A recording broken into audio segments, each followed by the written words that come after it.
I'm Mary Starr with the Awake to Truth podcast. We're very pleased to have as our guest today Tren de Aragua Tracker. He has an incredible story, and I'm going to ask him to share how he got started, why he got started, and all about what he is doing. So you have the floor, sir. Thank you for the opportunity to interview, and thank you for taking the time to reach out.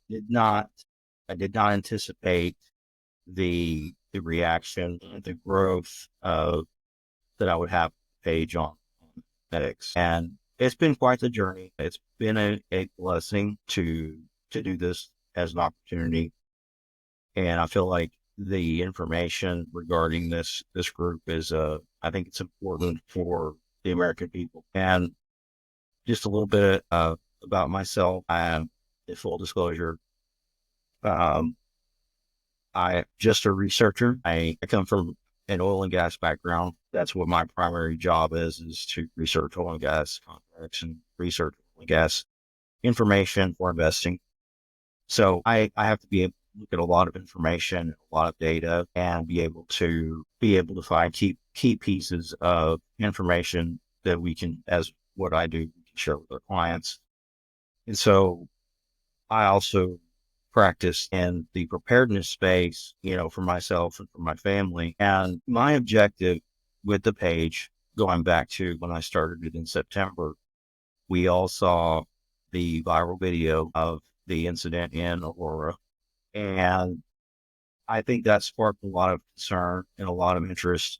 I was following a lot of the conversations that were online, and I had known about Tren de Aragua in my career field. We travel a lot, and we travel outside the borders. So we had seen a lot of information, and when it comes to South America about what to watch out for. And, every email, it's internal, it was confidential. I don't work for that same employer where I saw those emails. I work for a different employer now, but I knew kind of some information then.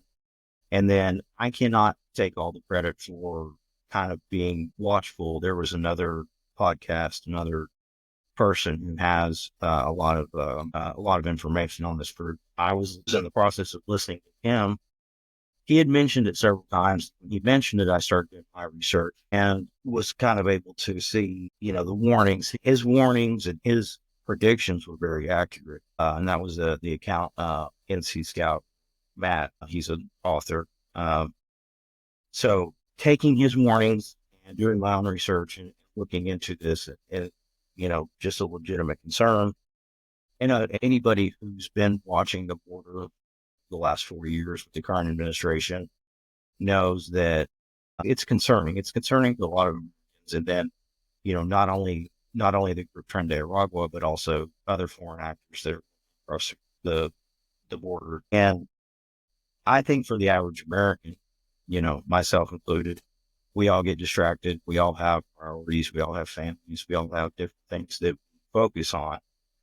And we don't sometimes take time to notice problems until they're right at our doorstep. That's right. And I took the opportunity with the page and what information I knew about them and just went with it as a Christian and someone who was concerned. I wanted to be able to put that in layman's terms for people, assess their own security with, because let's face it, not all of us have the ability to run intelligence or have a security detail with us. We're average Americans, we don't have sometimes we don't have the time and resources to research. And this is something that I intended as not to lessen the severity of it any less, but I noticed there was a lot of conversations about it. There's a lot of interest in it.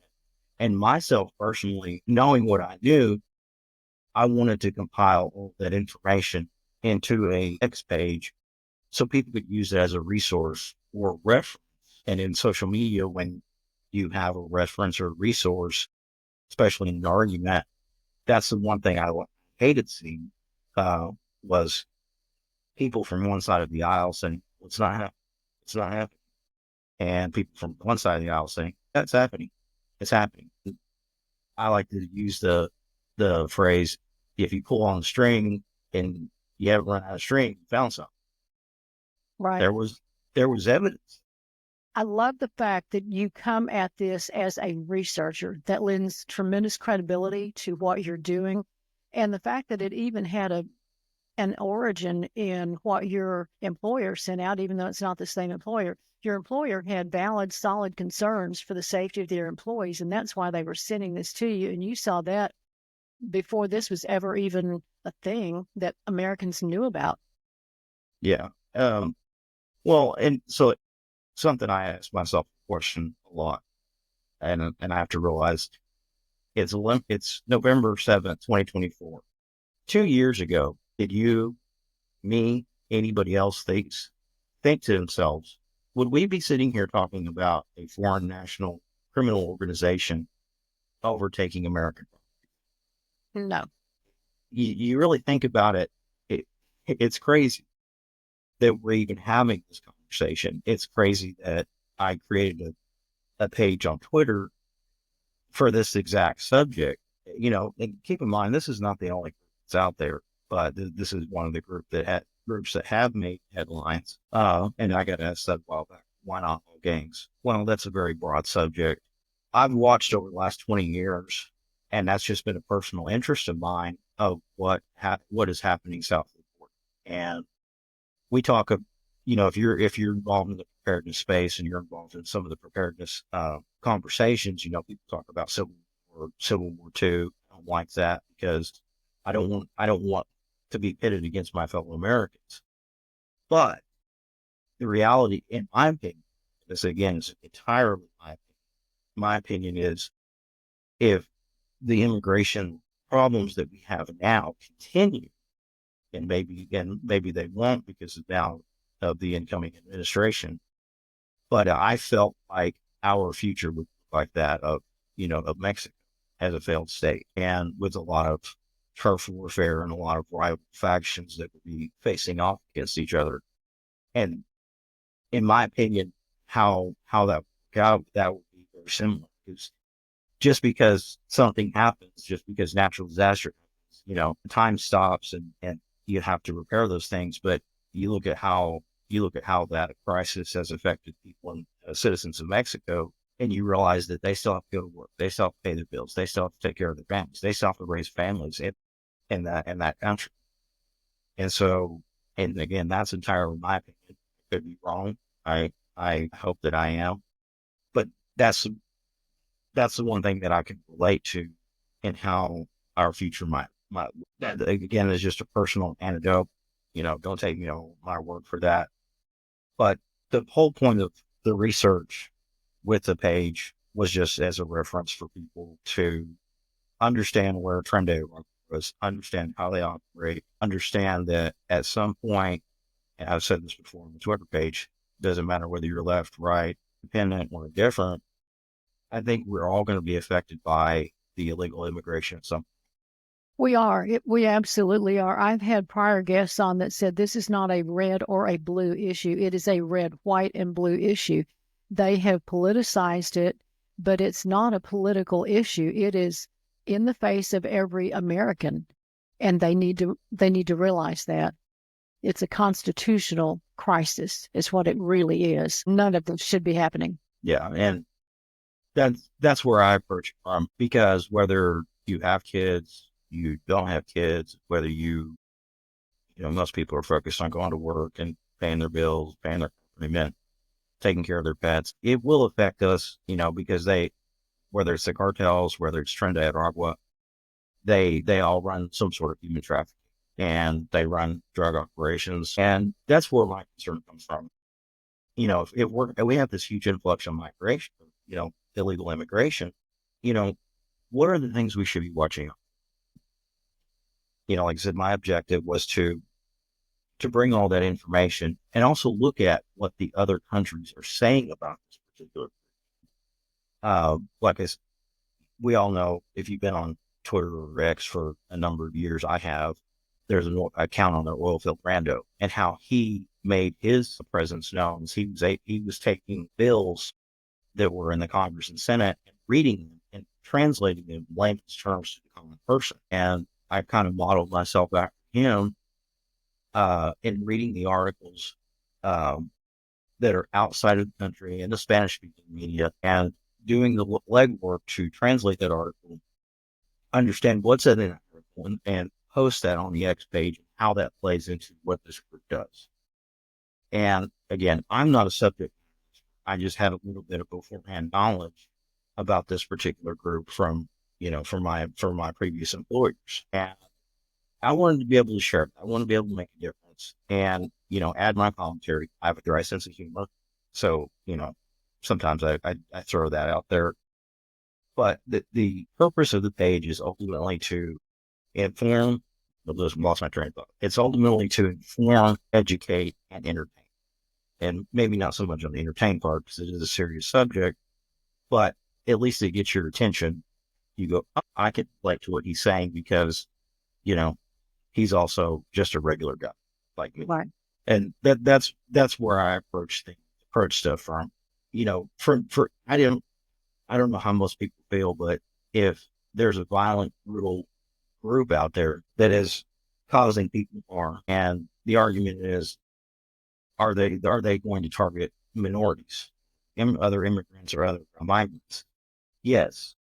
But the problem is now they've also hurt other Americans. They've also killed them in the process. So we're already seeing the effects of their ideology and how they operate and how it's affecting regular people.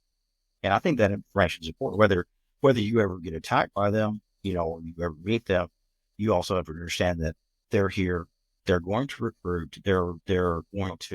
They may not even be involved with you, but they may be involved with, trying to talk with your kids on TikTok or some other social media.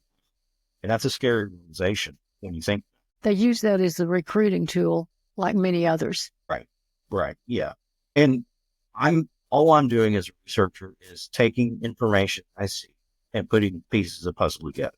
I don't have the complete information. I want people to come on and talk about it. That's why I had PK Kelly on, he is the expert.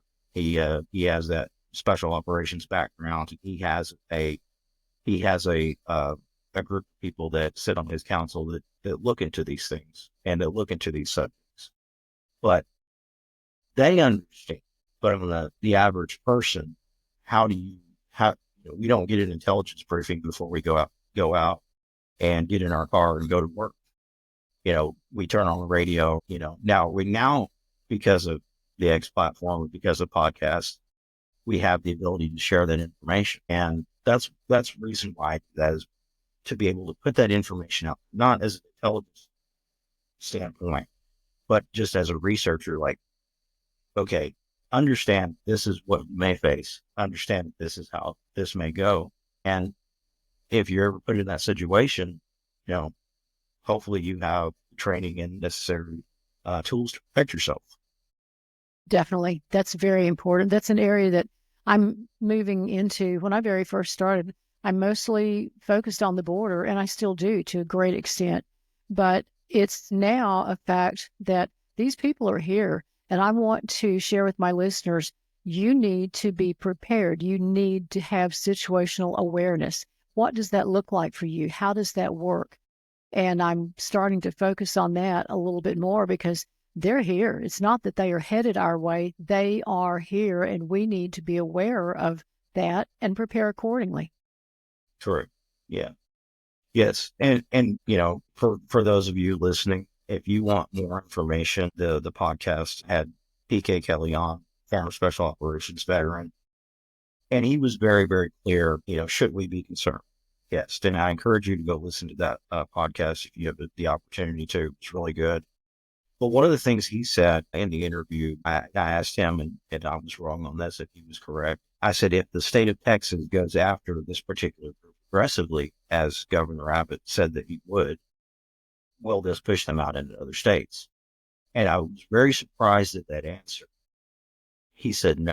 He said, because they are sponsored by the country of Venezuela, and because they have spent money and time and resources to put these guys here, they are not going to go away. And I've seen a lot of conversations on social media as of recently with the election coverage and with the result of the election to say, well, yeah, we're going to send it packing. The brutal and honest truth is, I don't think that they're going to go easily, and I don't think they will go quietly. And that's the scary reality. And that's my opinion. That's something that, again, I encourage people to go back and listen to the podcast. I could be wrong. I hope that no more Americans are hurt. Yeah, like that. But I don't know the future, and we may be facing a situation where, because of their background and because of their organizational structure, they may cause us some heartache and chaos, and they may tie up resources. And that's one of the things I want people to realize too. When I started the podcast, I wanted people to consider what might happen if we did not have a solution at the federal level. If President Trump was not elected, and we've done everything we can to contact our elected representatives, what do you do then? Because then it's going to come down to you protecting yourself and your family. Right. That's why the information is very important, because other people understand, but the average person, in my opinion, does not. I'm still learning. I've learned a lot of articles in the last 4 months. And so I kind of come to the forefront, and people jump on X and ask me questions all the time. I may not know the answer. I will find someone who does know the answer to that, because I don't want to lie to somebody. I don't want to mislead somebody. Someone asked me the other day, or there was a post talking about them accelerating. Yeah, I don't see any signs, and that is concerning. It's very concerning. So that's one of the reasons why, again, I started the Twitter page, and did not anticipate the reaction I would have. It's been a blessing, and it's been a great opportunity to put that information out. And I enjoy it. I enjoy talking to people. I enjoy visiting people. It's given me an opportunity to also find other people who are in the border community who are also very concerned. And not only do I do article research, but I look at video content. I look at conversations. You realize all the conversations that you have on Twitter or X, everybody can see them, and anybody can do what I'm doing. I just kind of stepped into that realm because now I knew it was a problem. Well, you're doing a great service for our country, for the average American who not everybody has the skills and the ability to research like you do. And I thank you that you are doing that. You're sharing that information and helping fellow Americans with solid information that you have researched and vetted. I cannot tell you how much I appreciate that.